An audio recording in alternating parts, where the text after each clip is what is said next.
Code P0420, catalyst efficiency below threshold. If you have over 100,000 miles and you're now getting this code, problem is, or probably, you're going to need a new catalytic converter. In this situation, what the computer wants to see, using that front oxygen sensor, pre-cat oxygen sensor, a wavelength of rich lean going into the catalytic converter. What the computer is seeing on your vehicle to cause this code is a rich lean mixture coming out of the catalytic converter.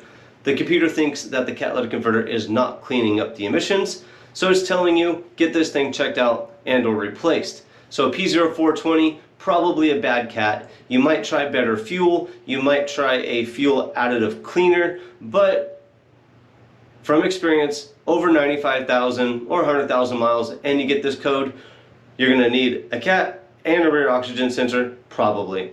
Thanks for checking out Scotty's Hobbies.